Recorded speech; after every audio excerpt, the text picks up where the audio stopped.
Releasing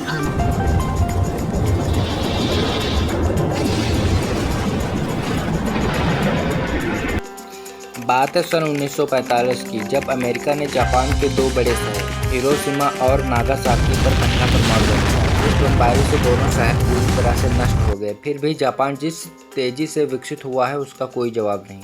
Japan आज सबसे विकसित देशों में से एक माना जाता है। जापान में जिस लेवल पर टेक्नोलॉजी का उपयोग किया जाता है वह काफ़ी काबिल तारीफ है। आपको पता है इसके पीछे का राज क्या है? जापान के लोग साइलेंस और प्रोडक्टिव के रूप में जाने जाते हैं। यही वो कारण है जिससे जापान आज इस मुकाम पर है। आमतौर पर यहाँ के लोग ज़्यादा शांत होते हैं। गलियों में ज़ोर से बात करना रूड माना जाता है। सब अपने काम से काम रखना पसंद करते हैं। स्कूल और कॉलेज में भी एकदम सेम सिचुएशन है। जहाँ एक तरफ बहुत सी American university extroversion related trends को इनकरेज करती हैं, वहीं दूसरी ओर जापान में डिफरेंट सिचुएशन है। वहाँ ज़्यादातर स्टूडेंट्स अपना काम खुद ही करना पसंद करते हैं और लेक्चर के टाइम पर भी शांत रहते हैं। जब तक प्रोफेसर कुछ ना पूछे तब तक कोई फालतू के सवाल नहीं करता। सन 2012 में यही एक्सपेरिमेंट किया गया। इसमें स्टूडेंट के दो ग्रुप लिए गए। एक ग्रुप से कहा गया कि उन्हें ग्रुप में रहकर स्टडी करनी है और दूसरे ग्रुप को एकांत में स्टडी करने को कहा गया। तब उन्होंने पाया कि जिस ग्रुप को साइलेंस के साथ एकांत में स्टडी करने को कहा गया वह ग्रुप में स्टडी करने वालों की तुलना में हाईली प्रोडक्टिव और डीप फोकस्ड था। साइलेंस में वो पावर है जिसका हमें अंदाजा भी नहीं है। जेफ बेजोस ने दुनिया का सबसे अमीर व्यक्ति बनने के लिए साइलेंट का कई बार इस्तेमाल किया। जेफ बेजोस अच्छे स्पीकर हैं, कम्युनिकेट भी बहुत अच्छे से करते हैं, पर अपने बिजनेस सीक्रेट इतनी आसानी से रिवील नहीं करते। वो जानते हैं अगर उन्होंने अपने सीक्रेट रिवील किए तो उनके कंपटीटर उनसे आगे निकल सकते हैं। साइलेंट को वो कुछ इस तरह इस्तेमाल करते थे।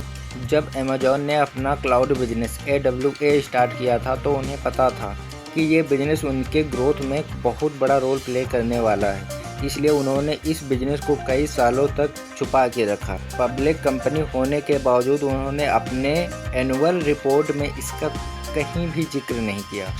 अमेजॉन के शेयर होल्डर्स को भी नहीं पता था कि अमेजॉन इस बिजनेस से बहुत से पैसे कमा रहा है।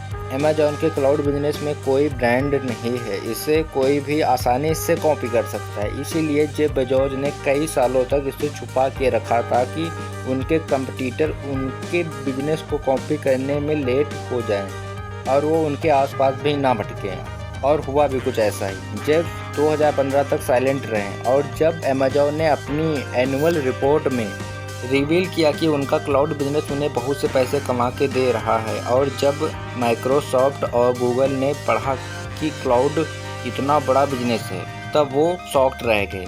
और एक साल के अंदर ही माइक्रोसॉफ्ट और गूगल ने अपना क्लाउड बिजनेस ओपन किया, पर ये अमेजॉन के क्लाउड बिजनेस के आसपास भी नहीं पहुंचे। जितने समय तक हम साइलेंट रहते हैं और उस साइलेंस में हम जो भी सोचते हैं हमारी लाइफ एनर्जी उसी तरफ रीडायरेक्ट हो जाती है। यहाँ पर इस एनर्जी को वाइटल फोर्स या प्राण एनर्जी भी कहते हैं। एक बेवकूफ़ की पहचान उसकी बातों से होती है और एक समझदार इंसान की पहचान उसके शांत रहने से।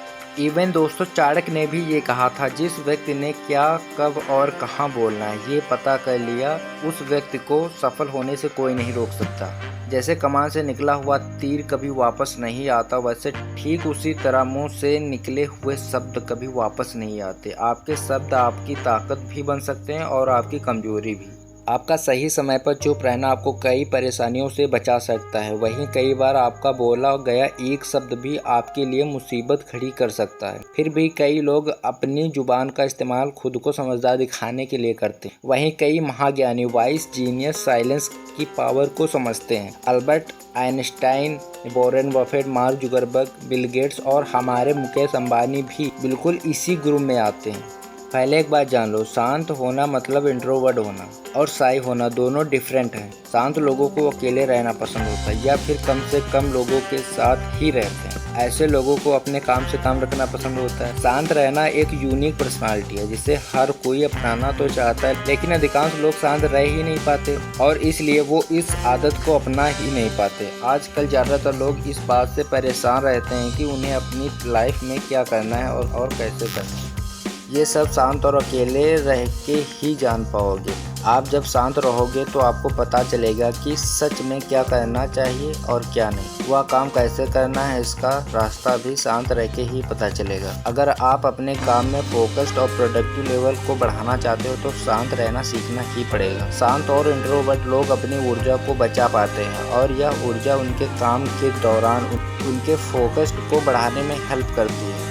और वहीं ज़्यादातर लोग बिना मतलब की बातें करके, चैटिंग करके, रील्स को स्क्रॉल करके अपनी एनर्जी को वेस्ट कर देते हैं। तो आप अपने काम में फोकस नहीं रह पाओगे। आपको अपने फील्ड में और बेहतर बनने के लिए साइलेंस की पावर का इस्तेमाल करना चाहिए। आशा है कि आपने इस छोटे से वीडियो से कुछ ना कुछ नया सीखा होगा। सीखने के साथ साथ इसे अपनी लाइफ में प्रैक्टिकली इम्प्लीमेंट जरूर करना। तो मिलते हैं नेक्स्ट वीडियो में, तब तक रखें अपना बेहतरीन ख्याल। धन्यवाद।